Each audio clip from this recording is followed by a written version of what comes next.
नमस्कार। मेरा नाम है शिवम और आप देखना शुरू कर चुके हैं एसकेएम योगा। जिस विषय पे हम लोग पिछले 2 दिनों से अनवरत चर्चा कर रहे हैं वो है शांडिल्य भक्ति सूत्र। और शांडिल्य भक्ति सूत्र पे चर्चा करने के पीछे का महत्वपूर्ण कारण ये है कि हम कोशिश कर रहे हैं नारद भक्ति सूत्र को पूरी तरीके से समझने की।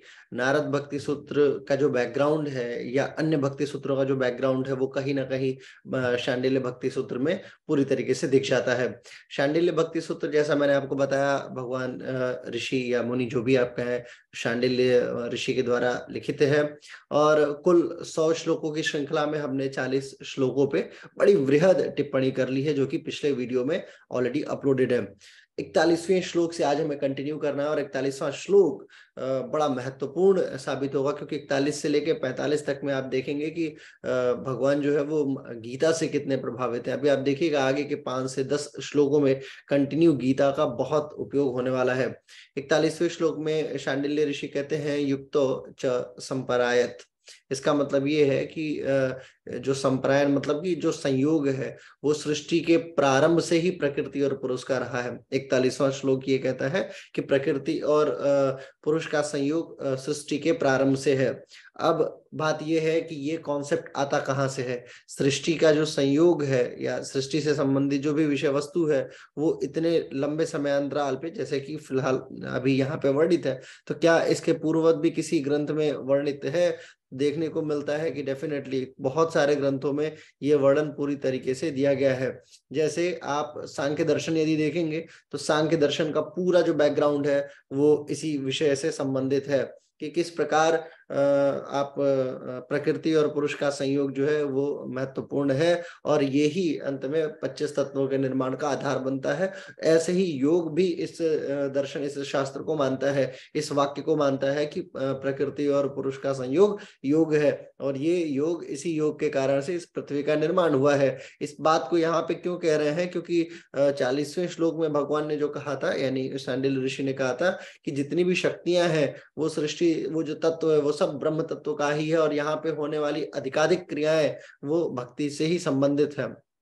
42वें श्लोक को जब आप समझेंगे तो आपको बहुत क्लियर हो जाएगा कॉन्सेप्ट क्या, आखिर कहना क्या चाह रहे हैं। भगवान ही कहते हैं, शांडिल्य ऋषि ये कहते हैं शक्ति तत्वान्नान्यतम वेद्यम, यानी कि जो ज्ञेय है, माया रूप होने के कारण सभी चीजें मिथ्या। देखिए ये जो श्लोक है ना 42वां, इस पे बहुत भीषण टिप्पणी की जा सकती है। भीषण इसलिए मैं कह रहा हूं क्योंकि एक तरफ जो शंकराचार्य की टिप्पणी है ब्रह्म सत्यम जगत मिथ्या, है ना, यानी ब्रह्म ही सत्य है जगत मिथ्या है, उस पे ये पूरी तरीके से श्लोक कुठाराघात कर देता है। कहता है शक्ति तत्वानानृतम वेद्यम, यानी कि माया रूप होने के कारण ये जगत मिथ्या है। ऐसा नहीं है, क्योंकि ये ब्रह्म की शक्ति है। ये बहुत बड़ा कुठाराघात माना जाएगा ये।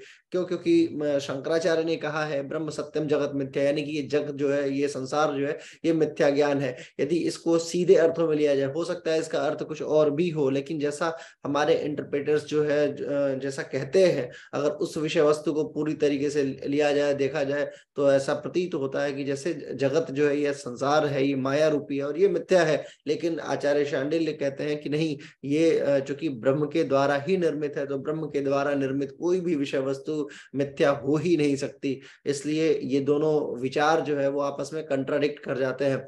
43वें श्लोक को अगर हम करीब से देखेंगे तो भी हमें बहुत सारी चीजें समझ में आएंगी। भक्ति की परिशुद्धि से संबंधित बातें हैं।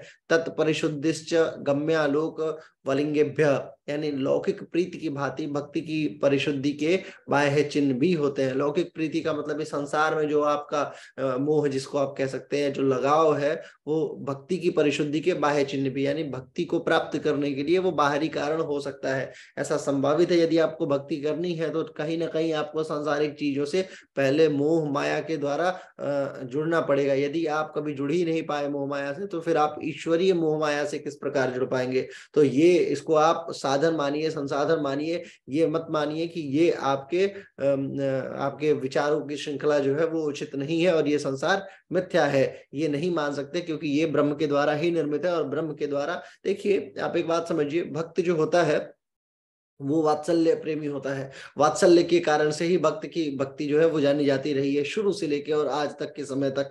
अगर आप देखें भगवान के द्वारा जो भी चीज कह दे दिन है तो दिन है, रात है तो रात है, तो वात्सल्य की तो श्रेणी ही ये होती है। ऐसे में ये तो होना ही है कि शांडिल्य ऋषि यदि भक्ति की शाखा का अपवर्तन कर रहे हैं, परावर्तन कर रहे हैं, तो ऐसी कंडीशन में कैसे वो ये कह दे कि ये जगत जो है वो मिथ्या है। ब्रह्म के द्वारा निर्मित किसी भी विषय वस्तु पे ऐसी कुठाराघात करने वाली बातों के खिलाफ तो भक्ति सूत्रों में विवेचन होना ही था। 43वें के अलावा 44वां श्लोक है, ये बड़ा जबरदस्त है, बड़ा भी है और काफी महत्वपूर्ण भी है। इसमें है सम्मान बाहुमान प्रीति विरेह तर विचि चिकित्सा महिमय यतिदर्थ प्राण स्थन दियत सर्वातद भावा प्रतिकूल्यादीनि च स्मरणेभ्य यो बाहुल्यात।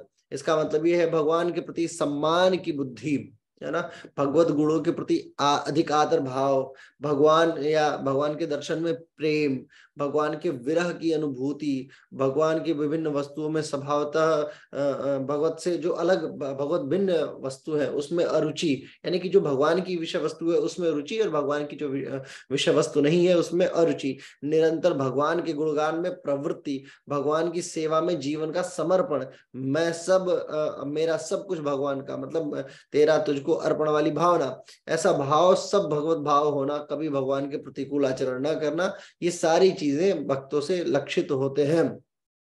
अब यहाँ बहुत सारी चीजें देखने को मिलेंगी, भगवान के प्रति सम्मान, है ना। अब एक चीज आप समझिए, इन सारी बातों में बहुत एक आपको उदाहरण देखने को मिल जाएगा। उदाहरणार्थ मैं आपको बताता हूँ, भगवान के प्रति सम्मान की बुद्धि जो है वो जबरदस्त उदाहरण मिलता है विभीषण के द्वारा। विभीषण जो थे वो भगवान श्री राम के ऐसे अनन्य भक्त थे जो अपनी बुद्धिमता के प्रयोग के साथ साथ रावण राज में रहते हुए भी भगवत भक्ति कर सकते थे। तो वो भगवत भक्ति की ताकत थी। भगवत गुणों के प्रति अधिक आदर, गुणों के प्रति अधिक आदर जो था वो कहीं ना कहीं रामायण काल में अगर आप देखते हैं तो उस समय हर जितने भी उनकी जितनी सेनाएं थी, सुग्रीव को देख लीजिए, उनकी जो भक्ति देखने को मिलती है वो कहीं ना कहीं वो आदर की भावना दिखाती है। और ये आदर बहुत सारे अन्य ऋषि भी किया करते थे भगवान के अनुभूति को समझ के। भगवत दर्शन में प्रीति अहिल्या से बेहतरीन तो इसका कोई उदाहरण हो ही नहीं सकता, है ना, जो पत्थर की बन चुकी थी और फिर जब भगवान श्री राम उधर से गुजरे तो उनके स्पर्श के उपरांत वो पत्थर से वापस अपने स्वरूप में आई थी। तो भगवान दर्शन में जो प्रीति है उसकी भी क्या ही लीला है, उसकी भी जबरदस्त कहानियां देखने को मिलती है। भगवान के विरह की अनुभूति का सबसे बेहतरीन उदाहरण है कृष्ण की यात्रा। मथुरा से द्वारका की जब यात्रा है, उस विरह में जब गोपियों की जो विरह वेदना दिखाई गई है, जो दर्शाई गई है, वो सर्वाधिक विरह वेदना, उससे बेहतरीन कोई विरह वेदना हो ही नहीं सकती। एक और विरह वेदना का अधिक उचित उदाहरण देखने को मिलता है, वो है आपके भरत का। भरत मिलाप जो है, या भरत से पूर्व जब भरत से विदा हो रहे हैं भगवान श्री राम, उस विदाई को जो महसूस कर रहे हैं, वो भी एक विरह वेदना का अभूतपूर्व उदाहरण है। भगवत भिन्न वस्तुओं में स्वभावतः अरुचि, भगवान से अलग अरुचि, किसी भी विषय वस्तु में कोई प्रेम नहीं। हनुमान से बेहतरीन इसका कोई उदाहरण नहीं। हनुमान के लिए सिर्फ और सिर्फ राम है। यमराज भी आते हैं और बोलते हैं कि ऐसा है, आप मेरे कार्यों में बाधा मत बनिए। शनि आते हैं, भगवान शनि, सूर्य पुत्र शनि आते हैं, बोलते हैं हे हनुमान, अब आपके ऊपर 7:30 का समय शुरू हो रहा है। तो हनुमान जी ने बहुत विनम्रता से उनको मना कर दिया, बोले देखिए शनि महाराज, आप मेरे ऊपर हावी नहीं हो सकते हैं, इसके पीछे का कारण है। तो शनि महाराज ने पूछा कि क्यों नहीं हो सकते? उन्होंने बोला मेरे तो हर एक कण कण में राम बसे पड़े हैं, मेरी तो हर एक कोशिकाओं में राम है। आप किस प्रकार से, हमारे पास कोई स्थान ही नहीं है, मैं आपको कहाँ बैठाऊंगा? तो वो हंसने लगे शनि भगवान और बोले मैं आपके सर के ऊपर ही आ जाता हूँ। फिर वो जब सर के ऊपर आए तो बहुत सारा पत्थर रख के हनुमान जी ने थोड़ी ठिठोली की। कहने का मतलब ये है कि पूरी अगर भगवत भक्ति में देखें तो भगवान की विषय वस्तु से इतर किसी चीज से कोई प्रेम नहीं। ये हनुमान से बेहतरीन इसका कोई उदाहरण नहीं हो सकता। इसके अलावा जीवन का समर्पण जो है, समर्पण भाव का क्या उदाहरण। समर्पण भाव में आप उस केवट को देख लीजिए, जो केवट पूरी तरीके से समर्पित हो जाता है कि नहीं ठीक है, आप हमारे से मित्रता भाव ही रखिए, कोई बात नहीं, लेकिन मैं पूरी तरीके से समर्पित हूँ। आपकी समर्पण में आप सुग्रीव का समर्पण देख लीजिए, अगेन समर्पण में आपको हनुमान का समर्पण देखना चाहिए। समर्पण जहां पे आपसे प्राप्त करने की कोई इच्छा ना हो, आपको संपूर्ण दे देने की इच्छा हो। यही अगर आप अन्य समर्पणों की बात करें तो अगर आप सबरी के बेर वाली कहानी सुने होंगे तो वहां पे समर्पण का एक भाव है, लेकिन वहां पे एक आउटकम चाहिए, एक रिजल्टेंट चाहिए। लेकिन बहुत सारे ऐसे उदाहरण है जहाँ पे रिजल्टेंट के नाम पे किसी को कोई रिजल्ट नहीं चाहिए। तो समर्पण भी भगवान का बड़ा महत्वपूर्ण भक्ति का गुण हो जाता है। ये सारी चीजें जो है वो भगवत भाव में कही जाती हैं। शांडिल्य ऋषि ने इन बातों को बहुत करीब से देखा, समझा, जाना और बताया कि ये सब भक्ति का सूचक है और ये भक्ति की स्मृतियां बनाता है, जिसके आधार पे भक्त जो है वो कंटिन्यू कर जाता है। जैसे मीरा को आप देख लीजिए तो उनके पास सिर्फ एक स्मृति है कृष्ण को पति के तौर पे देखने की, उससे इसके इतर उनके पास कुछ भी नहीं है, कोई भी ऐसी चीज नहीं है जिसके कारण से वो अपने आप को ये माने कि मैं भक्त हूं। लेकिन उस एक विषय वस्तु के कारण से, यानी कि जो संसार की विषय वस्तु है, बेसिकली ये टिप्पणी क्यों है, क्योंकि ये सारी चीजें संसार की ही, जिस मिथ्या ज्ञान को आप कह रहे हैं कि ये मिथ्या ज्ञान है, ये समस्त संसार मिथ्या है, जो ब्रह्म तो सत्य है ही है लेकिन बाकी सारी चीजें मिथ्या है, तो उसी के ऊपर कुठाराघात करते हुए शांडिल्य ऋषि कहते हैं कि नहीं, वास्तविकता में ये है कि उसी मिथ्या ज्ञान के आधार पे आपको वास्तविक ज्ञान हो सकता है। जब तक आपके पास वो मिथ्या ज्ञान नहीं होगा तब तक आप उस वास्तविक ज्ञान की श्रृंखला में आगे नहीं बढ़ सकते हैं। 45वां श्लोक भी है, देशवादयस्तु नैवम, है ना। अब ये नैवम, इसके विषय में बता दो। स्वामी के प्रति अनुराग जो सेवक है रखता है ना, तो स्वामी के अनुग्रह यानी कि जो उससे उनको उनका जो अनुग्रह प्राप्त होता है, उनसे जो उनकी दयानिधि प्राप्त होती है, उसकी न्यूनाधिकता हो सकती है ना। तो उसमें क्या है, कई बार अधिक होगा, कई बार कम होगा। तो इस विषय में बताते हैं कि भगवान के भक्तों में इस प्रकार द्वेष आदि प्रकट नहीं होते। जैसे मानिए आप मान लीजिए किसी घर में नौकरी करते हैं, या आपके घर में कोई नौकरी करता है, आपके घर में 3-4 लोग नौकरी करते हैं, एक सिक्योरिटी गार्ड, एक ड्राइवर है और एक घर की सेवाओं में व्यक्ति है। जब इन तीनों लोगों में किसी को आपने कपड़ा दे दिया, होली का मौसम आया या दिवाली का मौसम आया, तो आपने उनको कपड़ा दे दिया एक व्यक्ति को, तो दूसरे व्यक्ति भी आपसे उतना ही प्रेम करते हैं। लेकिन चूंकि आपने एक व्यक्ति की सराहना ज्यादा की, इसलिए बाकी अन्य 2 व्यक्ति जो है वो हो सकता है कि आपसे घृणा करने लगे, या आपसे द्वेष रखने लगे, या आपसे द्वंद्व रखने लगे, या ईर्ष्या करने लगे उस व्यक्ति से जिसको प्राप्त हुआ है। तो ये कंडीशन भगवत भक्ति में जो है ये सब नहीं प्रकट होता। भगवत भक्ति में तो सबकी जय जय, आपको मिल गया तो आपकी जय जय, मुझे नहीं मिला तो भी मेरी भी जय जय, जिसको भगवान ने दे दिया उसकी भी जय जय। जैसे एग्जाम्पल देता हूं कि आप मान लीजिए महादेव के बहुत बड़े भक्त हैं, प्रतिदिन आप महादेव के लिए महादेव की पूजा करते हैं, लेकिन उस व्यक्ति को, जिस व्यक्ति ने भगवान को 10 लाठी प्रतिदिन मारने का वचन दिया और मारता रहा, बैजू, जिसके नाम पे झारखंड में बैजनाथ धाम बनता है, तो भगवान उसे दर्शन दे देते, लेकिन आपको दर्शन नहीं देते। परंतु बावजूद इसके कि चूंकि उसे दर्शन दे दिया, ऐसा तो है नहीं कि आप ईर्ष्या करना शुरू हो चुके हो बैजू से। आप ये सोचते हैं, भक्ति की एक खासियत है, भक्ति में आप ये सोचते हैं कि चलो बहुत बढ़िया रहा कि उसे मिल तो गया, कोशिश मेरी भी जारी हो सकता है, भगवान मुझे दे दे। यही चीज अगर आप इस माया रूपी संसार में देखेंगे तो ये आपके लिए गलत साबित हो जाएगी। तो 45वां श्लोक इसी बात को बताता है।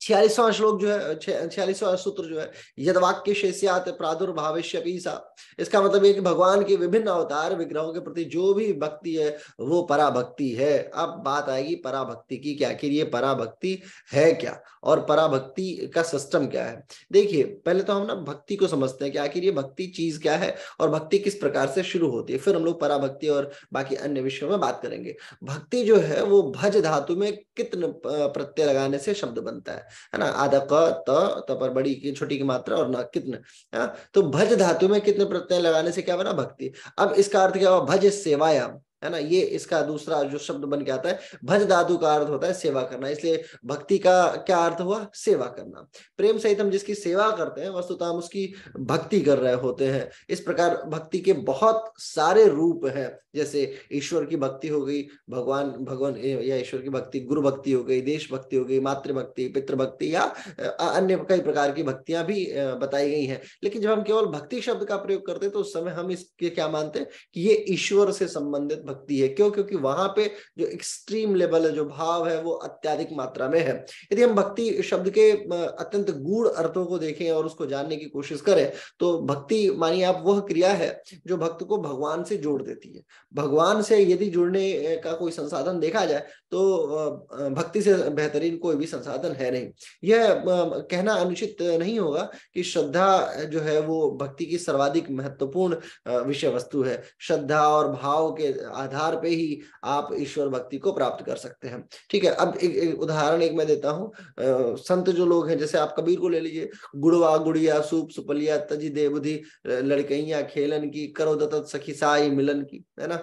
मतलब कि ईश्वर भक्ति के प्रति कबीरदास जी की ये जो लेखनी है, इसी प्रकार महर्षि परमहंस की वाणी है कि अहो भक्ति सार भगति करू हो असार भगति करी संसार भ्रमत रही भक्ति श्रम निष्फल हो। यानी कि आप जो है इस संसार में भक्ति करते रहिए, यही यही आपको तारने का कारण बनेगा, भक्ति श्रम निष्फल हो ही नहीं सकता। यानी कि यदि आपने भक्ति की तो उसका जो परिश्रम है वो निष्फल नहीं हो सकता। संत कबीर ने एक और इस विषय में दोहा लिखा है कि भक्ति बिन नहीं निस्तरे लाख करे जो कोय शब्द सने ही होए रे घर को पहुंचे सोए। यानी कि कोई भक्ति को बिना मुक्ति नहीं पा सकता, चाहे लाख यत्न कर ले। जो गुरु के वचन है वो आंतरिक शब्दों का प्रेमी होता है, वही मोक्ष धाम प्राप्त कर सकता है।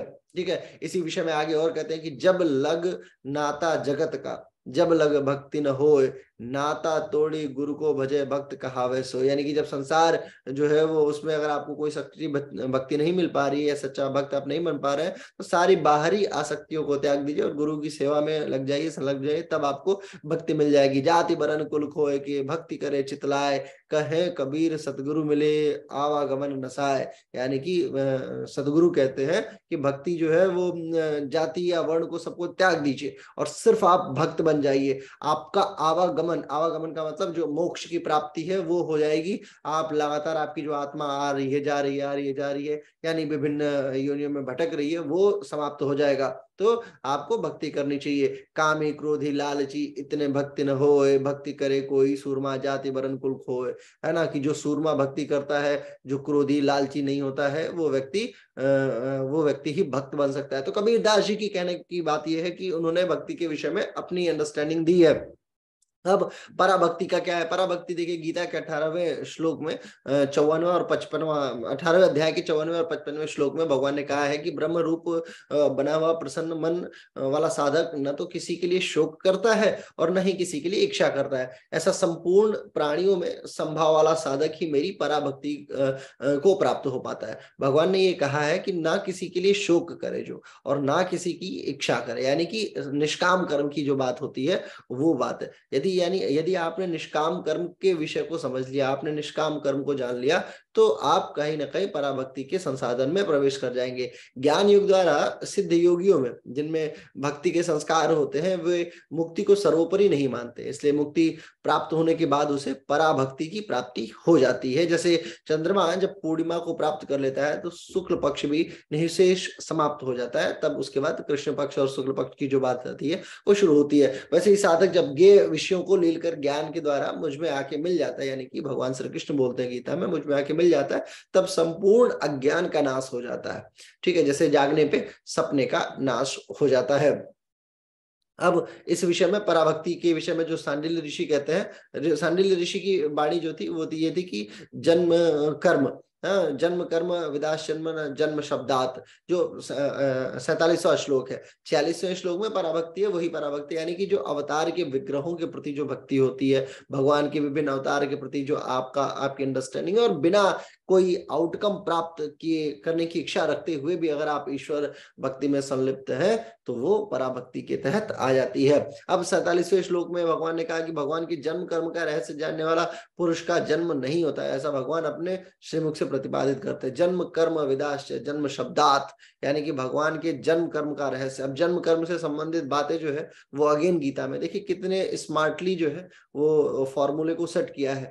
जो व्यक्ति इन फॉर्मूले को कभी पढ़ा ही नहीं होगा, इसीलिए कहा जाता है कि यदि आपको कभी भी किसी भी धर्म ग्रंथ को पढ़ना समझना जानना है तो आपको प्रस्थान त्रयी सबसे पहले शुरू करना चाहिए। प्रस्थान त्रयी में सबसे पहली जो किताब होती है वो है गीता। गीता जी का अध्ययन करने के बाद ही आप बाकी अन्य किताबों को पढ़ना शुरू कीजिए, क्योंकि अधिकाधिक चीजें गीता जी से ली गई हैं, और क्योंकि वहां पे भगवान ने डायरेक्ट, यदि जैसे हमारे सनातन धर्म में डायरेक्ट अगर कोई इनपुट दिया है भगवान ने, तो वो गीता में ही दिया है। अन्य किसी भी विषय वस्तु में गीता के ही आधार पे हजारों किताबें सनातन की जो है वो मिलती हैं, और पूरा का पूरा दर्शन कहीं ना कहीं गीता के बेस में छुपा हुआ मिल जाएगा। अगर अच्छा इंटरप्रेटर हो तो वो पूरी तरीके से इन बातों को समझ सकता है।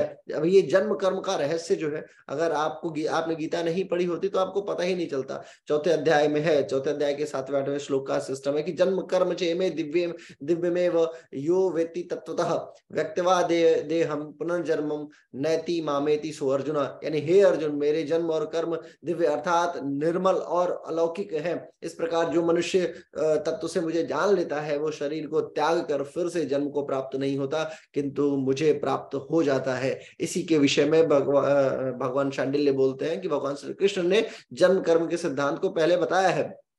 भगवान अपने जन्म और कर्म को दिव्य क्यों बता रहे हैं? इसलिए क्योंकि सुनने वालों के कर्म भी दिव्य हो जाए। भगवान जो बताते हैं हम लोगों के मंगल के लिए ही बताया। जैसे साधारण व्यक्ति का जन्म होता है कर्म बंधन से, वासना वेग से, दुख सुख की व्यवस्थाओं से, है ना, ऐसी इस सारी व्यवस्था क्रम से ईश्वर का जन्म नहीं होता। भगवान एवं कारक पुरुषों का जन्म वासना के वेग से नहीं होता, करुणा कृपा से होता है, परहित से भरे अंतःकरण से होता है।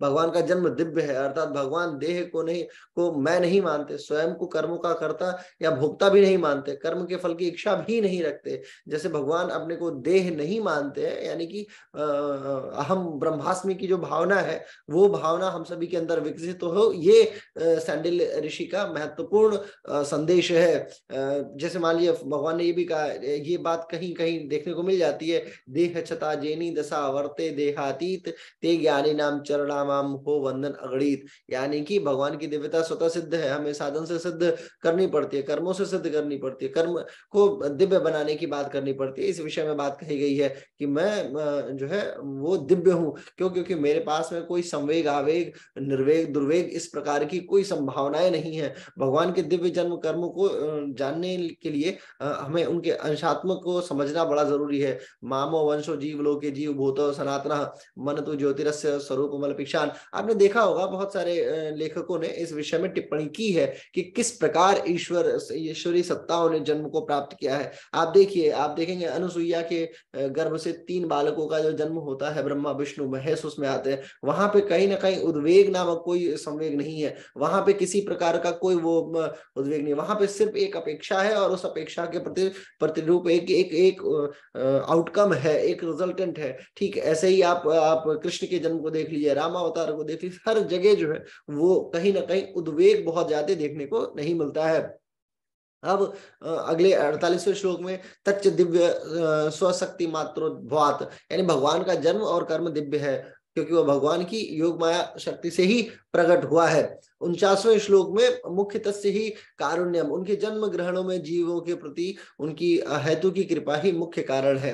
अहेतु की कृपा का मतलब हेतु नहीं है, हेतु का मतलब कोई कारण, फिक्स कारण नहीं है। एक जन्म में हजारों कार्य होने हैं और उनका कोई ये वर्जन फिक्स नहीं है कि मेरे को ये प्राप्त करना है, ये अपेक्षा रखनी है। कृष्णा अवतार से प्रभावित है कहीं ना कहीं सांडिल्य भक्ति सूत्र, तो आप कृष्णा अवतार को ही करीब से देखिए। कृष्णा अवतार में आप ये देखेंगे कि कहीं भी ऐसा नहीं है कि जहां पे कृष्ण ये चाहते हो कि मुझे राजा बना दिया जाए, या मुझे युधिष्ठिर का शासन दे दिया जाए, या मुझे द्वारका का शासन दे दिया जाए, या मुझे मथुरा का शासन दे दिया जाए। वो सिर्फ उन कार्यों को करते कंटिन्यू चलते चले जाते हैं जो उनके समक्ष आता चलता चला जाता है। तो यानी कि जन्म का जो ग्रहण है जीवों के प्रति उनकी हेतु की कृपा मुख्य कारण है। यदि आपको जन्म के बंधन में नहीं बंधना है तो आपको अहेतु बनना पड़ेगा, अहेतु के सिद्धांत को समझना पड़ेगा, यानी कि बार बार आपकी अपेक्षाएं, यानी निष्काम कर्म की तरफ आपको प्रेरित होना पड़ेगा। और ये सारी बातें बहुत महत्वपूर्ण है क्योंकि यही गीता का सार है।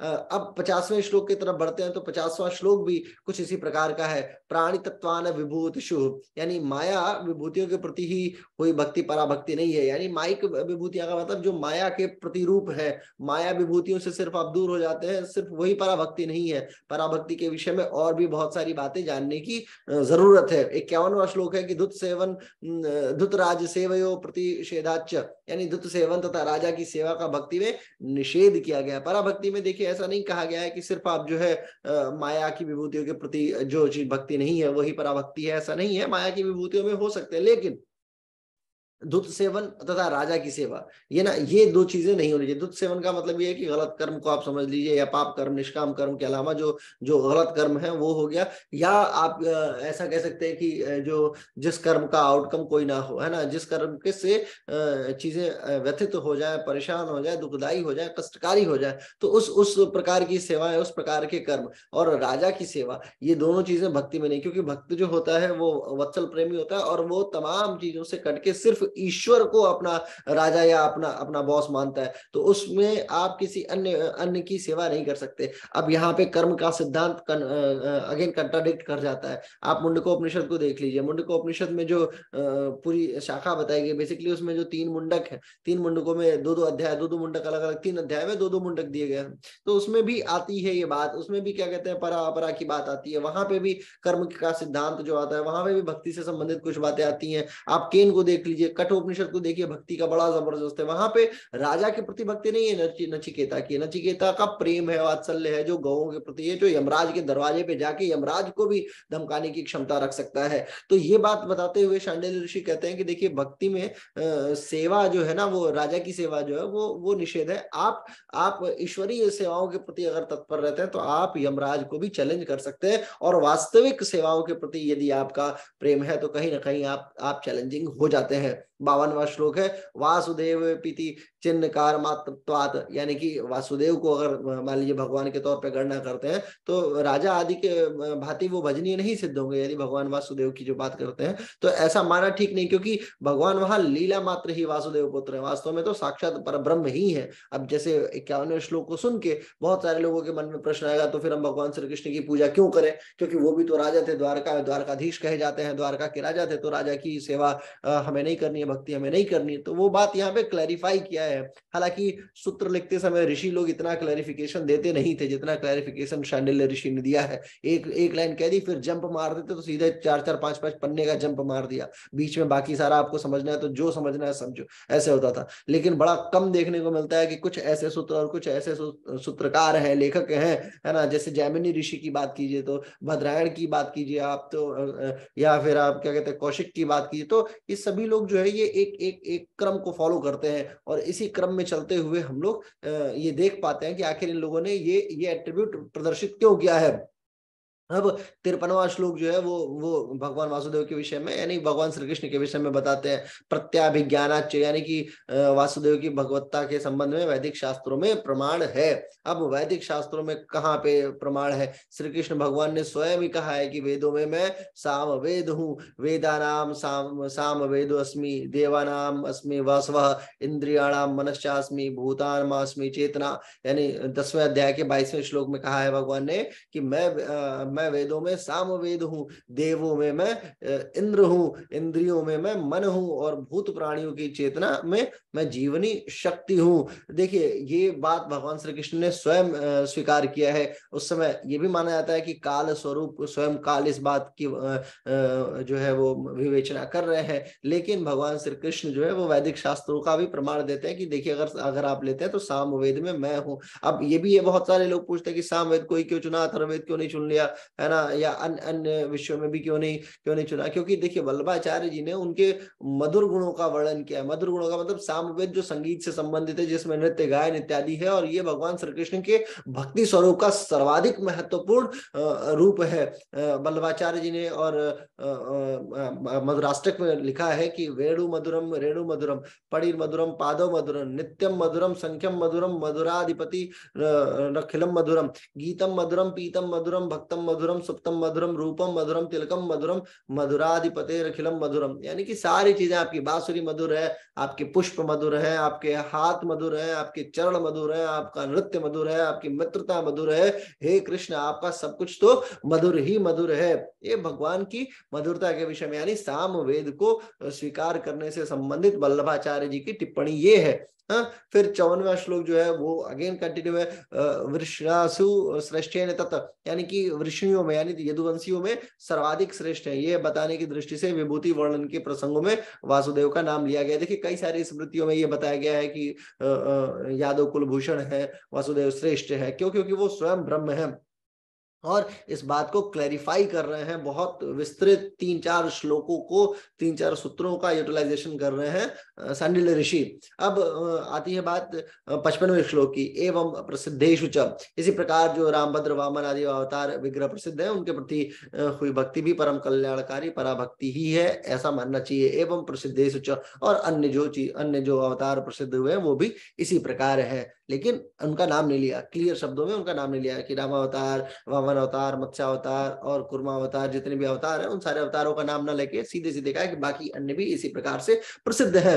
अब 56वां श्लोक जो है वो ये कहते हैं कि भक्त्याम भजनोप संहार दौड्याम परायेत दत्तेतु तत्वात्, यानी भगवान के नाम गुणादि का भजन, उसका सतत स्मरणादि गौड़ी भक्ति के अंश है और इसी परिपक्वता से पराभक्ति के द्वार पे पहुंचा जाता है। अब बात आती है कि ये गौड़ी भक्ति है क्या।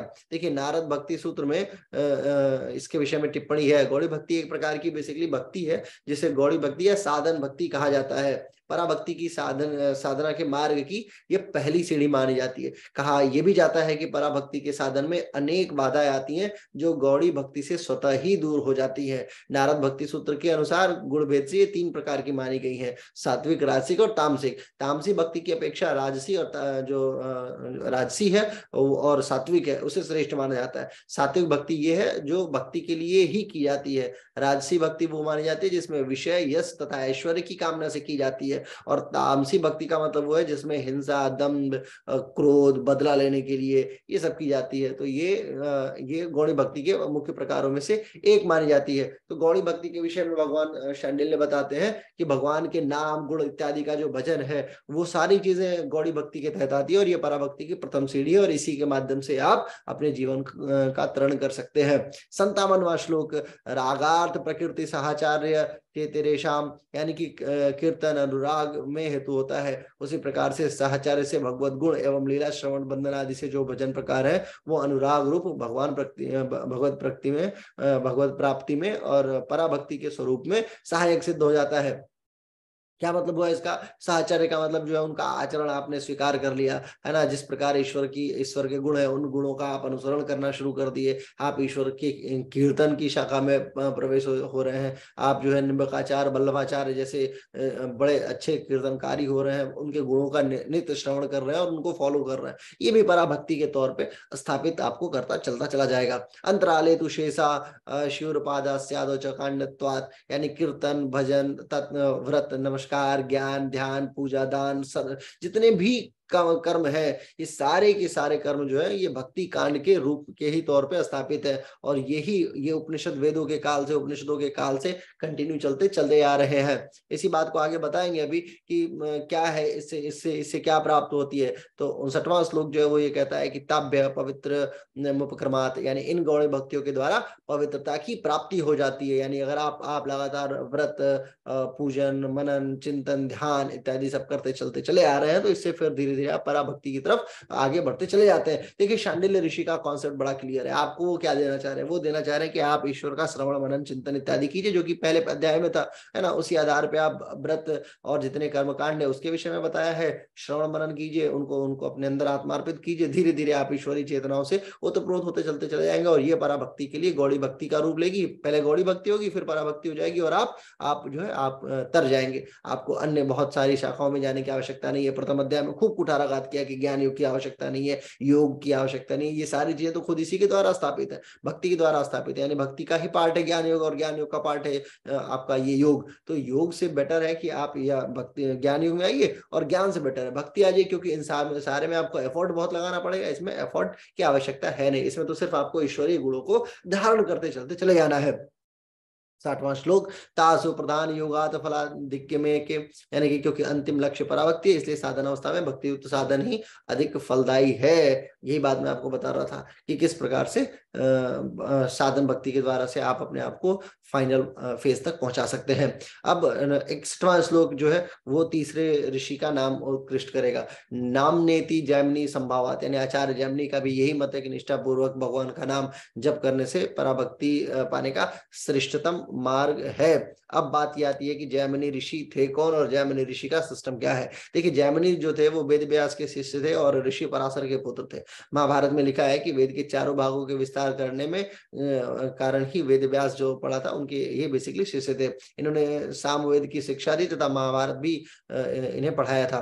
ठीक है। अब इनकी बहुत सारी कृतियां हैं, जैसे जैमिनी सामवेद संहिता है, जैमिनी ब्राह्मण है, जैमिनी श्रौत सूत्र है, जैमिनी गृह सूत्र है, जैमिनी अश्वमेध पर्व है, जैमिनी पूर्व मीमांसा सूत्र है, और भी बहुत सारी किताबें जैमिनी ऋषि से संबंधित है। अब बात करते हैं अगेन कि क्या कहना चाह रहे हैं शांडिल्य ऋषि। तो शांडिल्य ऋषि कहते हैं कि भगवत नाम के विषय में जैमिनी ऋषि ने भी ये बात स्वीकार किया है कि यदि आप भगवान का नाम स्मरण करते हैं तो डेफिनेटली आप पार हो जाएंगे अपने अपने इस संसार के तमाम बंधनों से। 62वां श्लोक जो है वो भी अत्यंत महत्वपूर्ण है। अत्रांग प्रयोगाणाम यथा काल संभव गृहादिवता, यानी भक्ति के अन्य साधनों का उपयोग काल एवं परिस्थिति के अनुसार किया जा सकता है। जैसे गृह आदि निर्माण करने के लिए यथा समय तृण काष्ठ आदि का संग्रह किया जाता है। जैसे कभी आपको व्रत करना है तो व्रत कीजिए, ऐसा नहीं है कि जीवन भर व्रत कीजिए। कभी आपको भजन करना है तो भजन कीजिए। कभी आपको भक्ति के बहुत सारे संसाधन है, जिस संसाधन का प्रयोग करके आप ऊपर बढ़ते चलते चले जाए, उन संसाधनों का प्रयोग कंटिन्यू करते रहिए। 63वां श्लोक ईश्वर तुष्ट रोकोपि बाली, यानी पूर्वोक्त कीर्तन आदि साधनों में एक विशेष रूप से अनुष्ठान करने पर भी परमेश्वर संतुष्ट हो जाते हैं। और ये अनुष्ठानों के विषय में यज्ञ से संबंधित बहुत सारी बातें अगर आपको जाननी है तो आपको अगेन रुख करना पड़ेगा मुंडक उपनिषद का। उसमें बताया गया है कि यज्ञ जो है वो यज्ञ क्या है, यज्ञ का कॉन्सेप्ट क्या है, किस प्रकार से अग्नि की लपटें हैं, कहाँ पे हविष देना चाहिए, हविष सूर्य की रश्मियों से किस प्रकार आगे बढ़ता है, इन सारे विषयों को जानना है तो आपको मुंडकोपनिषद का रुख करना चाहिए, है ना। 64वां श्लोक जो है वो है अबंध्योर अर्पणस्य मुखम, यानी भगवत शरणागति ही माया से परे होने का प्रमुख द्वार है। डेफिनेटली यही बातें बता रहे हैं घूम फिर के कि देखिए भगवत भक्ति ही महत्वपूर्ण है।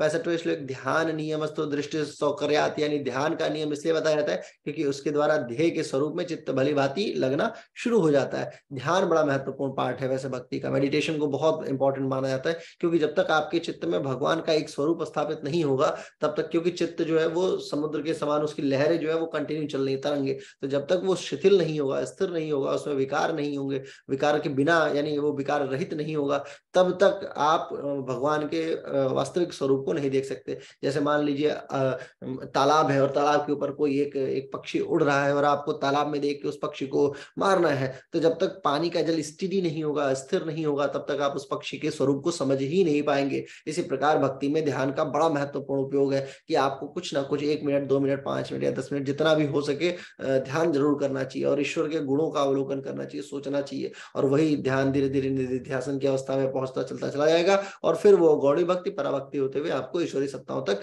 पहुंचा दिया जाएगा। 6वां श्लोक जो है वो इसी विषय में है कि तद्दजि ही पूजायाम मित्रेशाम नैवम, यानी कि जो यज्ञ धातु होती है ना वो उसके विषय में बता रहे हैं कि अग्नि और आदि जो यज्ञ है इसका ये वाचक है और ये किसी अन्य अर्थ का वाचक नहीं होता है। इसलिए यज्ञ धातु जो है वो बेसिकली भक्ति के तौर पे ही उपयोग में आता है। बेसिकली देखिए ये यज्ञ धातु का सबसे बढ़िया उदाहरण मैं आपको देता हूँ। गीता में 9वें अध्याय के लगभग 25वें श्लोक में इसका बड़ा अच्छा वर्णन है। यान्ति मध्याजिनो अपि माम, है ना, ऐसे करके 9वें अध्याय के 25वें श्लोक में इसका वर्णन है। तो वही बता रहे हैं कि जो यज्ञ धातु में यज्ञ धातु का जो प्रयोग हो रहा है यज्ञ के तौर पे वो भी भक्ति का ही अर्थ है। वहां पे भी भगवान भक्ति के लिए ही प्रेरित कर रहे हैं। अब 67वां श्लोक पादोदकम तो पाद्यम माप्यते, यानी पादोदक का मतलब होता है पाद्य के अर्थ में प्रयुक्त होता है, किंतु साक्षात चरणों का जल अर्थ करने पर इसमें दोष होगा क्योंकि साक्षात भगवत चरणों का जल सुलभ नहीं है। तो यानी ये कहा जा सकता है कि जैसे ईश्वर भक्ति के लिए चरणामृत जो होता है वो भी अमृत के समान उसको माना जाता है। तो वो बात कर रहे हैं कि पादोदकम तो पाद्म व्याप्यते, यानी कि जो चरणों का जल है उसी से भी आप तर सकते हैं, लेकिन यदि आप उसको अमृत स्वरूप मानना शुरू करें तब तो मन के द्वारा अगर आप ऐसा अर्पण करते हैं तो ये आपके लिए भी धीरे धीरे उन मार्गों का प्रशस्तीकरण कर देता है। यानी आपके भाव की बहुत भाव भंगिमाओं की बहुत आवश्यकता है। आपका भाव कितना उत्कृष्ट है ये बड़ा मायने रखता है। और यदि बिना भाव के आप अपने आप को एकाग्रचित्त नहीं कर पाते हैं भगवत भक्ति में, तो मुझे लगता है कि यानी मुझे मतलब शांडिल्य ऋषि को लगता है कि आप आप भक्ति की दिशा में आगे नहीं बढ़ पाएंगे। 68वां श्लोक जो है वो भी इसी बात को कंटिन्यू करता है कि स्वयं अर्पितम ग्रह माम विशेषात, यानी मूर्ति को अर्पित नैवेद्य जो है उसे प्रसाद रूप में ग्रहण करना चाहिए। मूर्ति को जो भी नैवेद्य है, नैवेद्य का मतलब जो भी भगवान को हम चढ़ाते हैं, मीठा जल इत्यादि इत्यादि, वो सारी चीजें उसे प्रसाद रूप में ग्रहण कीजिए और ये मानिए कि ये ईश्वर के द्वारा दिए है। ऐसे ही 59वें श्लोक में कि निमित्त गुणाव्यापेक्षण पादरादेश व्यवस्था, यानी पूजा के अनेक अपराध बताए गए हैं, उनमें निमित्त गुण अनपेक्षा एवं उनके अनुसार व्यवस्था होती है। पूजा में देखिए बहुत सारे कर्मकांड में अगर आप जाएंगे तो कर्मकांड जो है वो बड़ा डीप हो जाता है। तो उसी बात को बताना चाह रहे हैं कि देखिए कर्मकांड में हो सकती है कि बहुत सारी गलतियां हो, लेकिन यदि आप उन गलतियों को नहीं करते हैं, आप दस्यु भाव ले लेते हैं। दस्यु भाव का मतलब दास मान लिया आपने कि भगवान के आप दास है। देखिए नवदा भक्ति बड़ी जबरदस्त है इस मामले में। नवदा भक्ति ने बहुत अलग अलग प्रकार की भक्तियों का वो बताया है कि आप चाहे तो सखा बन जाइए, है ना, प्रथम भक्ति संतन कर संगा, द्वितीय भक्ति कथा प्रसंगा, है ना, अमान, चतुर्थ भक्ति अमान, ऐसे करके बहुत सारी भक्तियां बताई गई रामचरितमानस में भी और श्रीमद् भगवद गीता में भी। तो आपको उनमें से दस्यु भाव एक्सेप्ट कर लेना चाहिए। इससे क्या होगा कि आपको जितने भी पूजा से संबंधित कर्मकांड है आप उससे बचेंगे और उससे बचने के उपरांत आप ईश्वर के प्रति उतने ही अपने प्रेम भाव को, आसक्त भाव को समायोजित कर सकते हैं।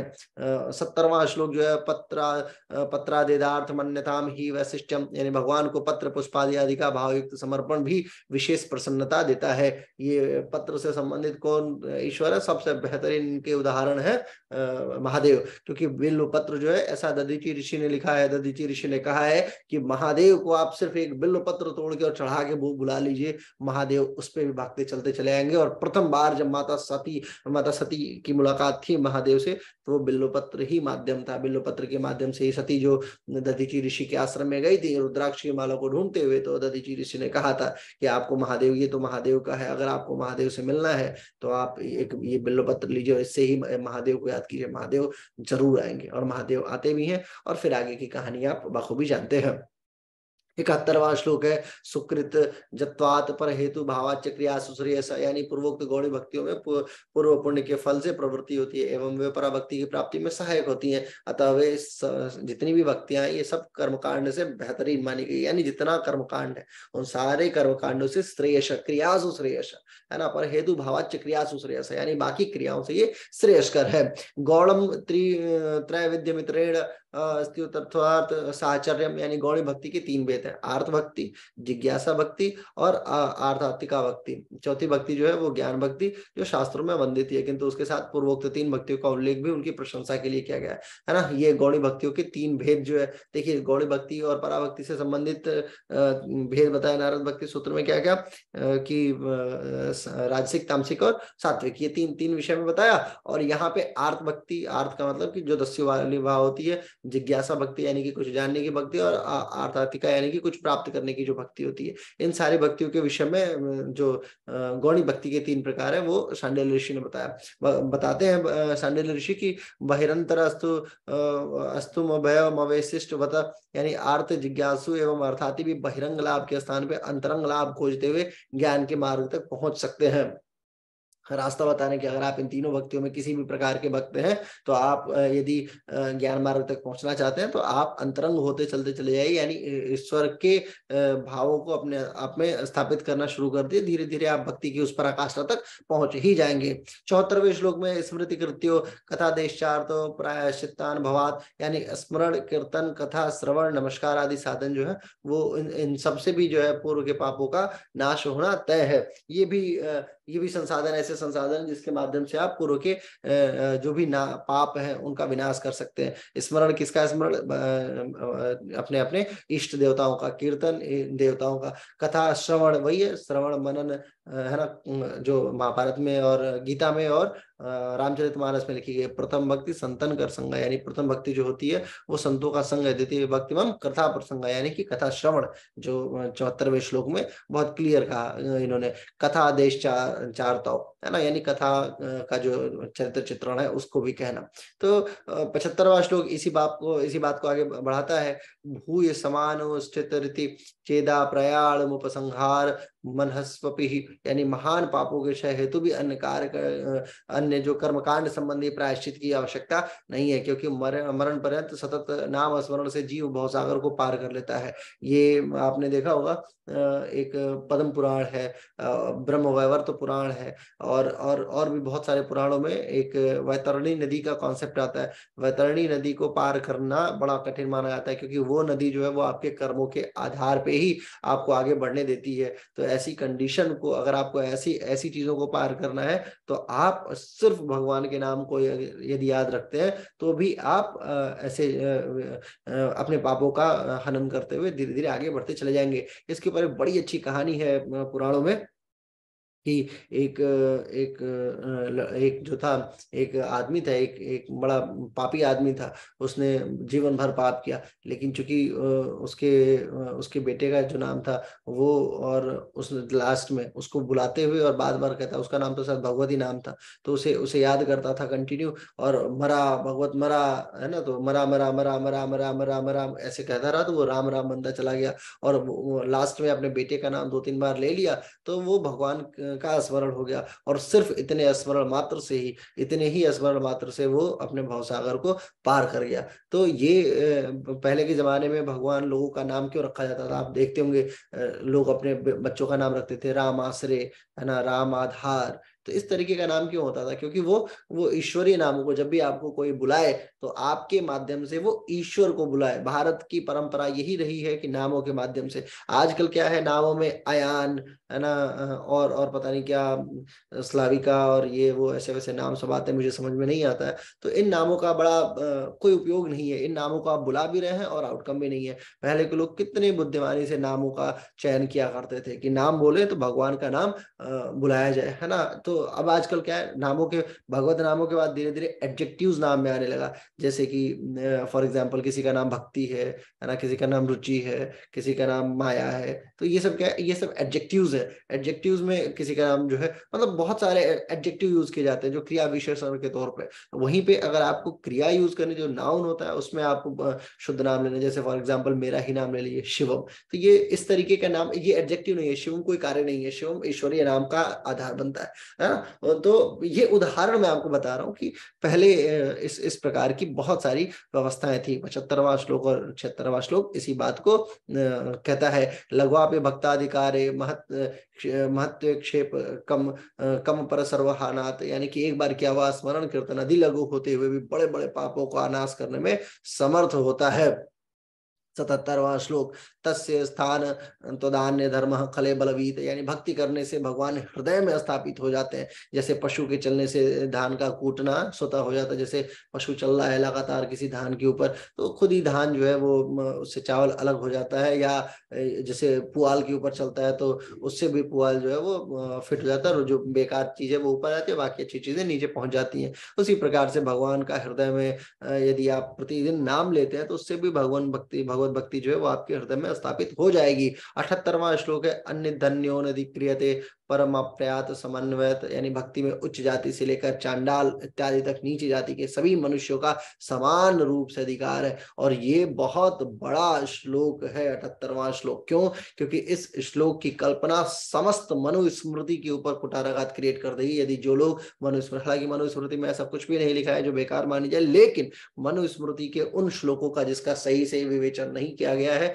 यदि उसे शांडिल्य भक्ति सूत्र के 2 अध्याय के 78वें श्लोक को पढ़ा दिया जाए, तो वो व्यक्ति इस बात से इत्तेफाक रखेगा कि वास्तविकता में सनातन धर्म जो है वो किसी भी जाति विशेष के लिए बाध्यता उत्पन्न नहीं करता है। यानी सबका समान अधिकार है। गुरु तथा शास्त्रों के उपदेश की परंपरा इसी बात को सिद्ध करती है। 78वां श्लोक इस बात को कहता है, अन्य धन्यो निधि क्रियते, है ना, परमापरे समन्वयात, सबका सामान्य अधिकार है। 69वां श्लोक जो है, 79वां श्लोक जो है वो है, अतो हृदय पक भावानापि तल्लोके, यानी कि जो उच्च आध्यात्मिक अवस्था पर नहीं है, जिनकी साधना परिपक्व नहीं है, वे संसार में रहते हुए भी भक्ति कर सकते हैं। देखिए साधना के कई आधार होते हैं, जैसे आपको मंत्र आना चाहिए, कर्मकांड आना चाहिए, और भी तमाम बहुत सारी चीजें हैं, है ना, जिसमें आपको पवित्रीकरण आना चाहिए, फिर आपको शुद्धिकरण आना चाहिए, और उन सबके बड़े बड़े मंत्र, हो सकता है आप मंत्र ना बोल पाए, हो सकता है आप जानते ही ना हो, लेकिन यदि आप सिर्फ भक्त हैं और भक्त होते हुए आप कुछ नहीं है, सिर्फ भगवत भक्त हैं, तो आप जो भी चाहें, क्योंकि भगवान के वश में जो भक्त है ना, भक्त के वश में भगवान होते हैं, भगवान अपने वश में नहीं होते, वो किसके वश में, वो भक्तों के वश में है। तो आपको भक्ति करनी चाहिए। शांडिल्य भक्ति सूत्र का टोटल आउटकम यही है। 80वां श्लोक जो है वो क्रमय गत्युपतेस्तु यानी साधन भक्ति के परिपालन से क्रमशः प्रगति करते हुए जीव परम चरम लक्ष्य तक पहुंचता है ना। और संसाधन भक्ति, साधन भक्ति का मतलब ये है कि आप किसी चीज को साधन मान लेते हैं, जैसे मान लिया आपने प्रेम को साधन मान लिया, आपने दस्यु भाव को साधन मान लिया, तो ये करते हुए आप ईश्वर की परम अवस्था तक पहुंच जाते हैं। इसका उदाहरण ध्रुव को देख लीजिए, आप प्रहलाद को देख लीजिए, है ना, और भी बहुत सारे ऐसे उदाहरण आपको देखने को मिल जाएंगे, जहाँ पे सिर्फ और सिर्फ एक प्रेम है, एक विश्वास है ना, जो होलिका को भी जला देता है और बच्चा नहीं जलता है, वो क्या है, वहां पे विश्वास है कि अग्निदेव मुझे नहीं जला सकते, इतनी ऊर्जा है उस शरीर में, है ना। इसका उदाहरण आजकल हमारे पूर्वी उत्तर प्रदेश में देखने को बहुत मिलता है। ऐसा उदाहरण देखने को मिलेगा कि कुछ पूजा के कार्यक्रमों में जो हमारे यहाँ के कुछ लोग होते हैं जो अग्नि में बैठ जाते हैं, अग्नि स्नान कर लेते हैं, और ऐसे मंत्रों से अग्नि को आमंत्रित किया जाता है कि अग्नि जल तो रही होती है लेकिन अग्नि में ताप नहीं होता और अग्नि शरीर को नहीं जलाती है। हमारे यहाँ कुछ यादव परंपरा में इसकी बड़ी जबरदस्त पूजा होती रहती है। यादव परंपरा में एक काशीदास बाबा की पूजा होती है। काशीदास बाबा की पूजा में हमेशा जो प्रैक्टिशनर होता है वो अग्नि को आमंत्रित करता है मंत्रों के आधार पे, और उस अग्नि में वो व्यक्ति अग्नि स्नान कर लेता है, लेकिन अग्नि उन्हें जलाती नहीं है। तो ये सब आज भी है। जब आप इस पूरे विषय वस्तु को जानेंगे, समझेंगे, तब आप समझ पाएंगे कि आखिर ये चीजें होती कैसे हैं। 81वां श्लोक जो है वो ये है कि उत्क्रांति स्मृति वाक्य शिष्याच, यानी जो गीता है वो भी कहती है और अन्य स्मृति ग्रंथ भी कहते हैं कि दुराचारी भी क्रमशः प्रगति करते हुए साधुत्व को प्राप्त कर लेता है यदि वो ईश्वर भक्ति कर ले तो। और इसका सबसे बड़ा उदाहरण अंगुलीमाल का उदाहरण आपको देखने को मिल जाता है, जो प्रतिदिन काट रहा है उंगलियां, लेकिन बुद्ध से जब उसकी मुलाकात होती है तो भी वो परिवर्तन होता है और उसके सारे पाप नष्ट हो जाते हैं और वो तुरंत फिर भगवत भक्ति में कंटिन्यू कर जाता है। 82वां श्लोक जो है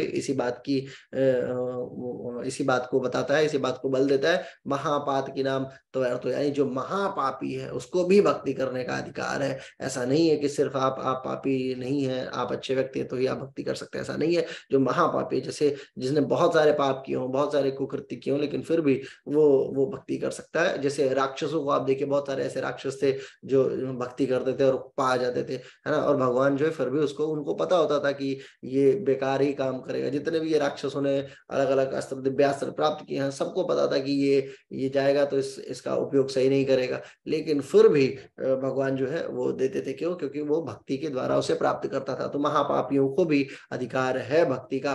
सैकांत भावो गीतार्थ प्रत्या विज्ञानात, यानी गीता के सिद्धांत अनुसार के अनुसार भगवान के प्रति एकांत भाव यानी अनन्य प्रेम ही भक्ति का सबसे श्रेष्ठ स्वरूप है। ओशो को ले लीजिए, श्री श्री रविशंकर को ले लीजिए, या किसी अन्य को भी ले लीजिए, या आप मेरे गुरुदेव पंडित श्री राम शर्मा आचार्य जी को भी ले लीजिए, सबने एक बात मुक्त कंठ से कही है और वो है प्रेम प्रेम प्रेम, अनुराग अनुराग अनुराग।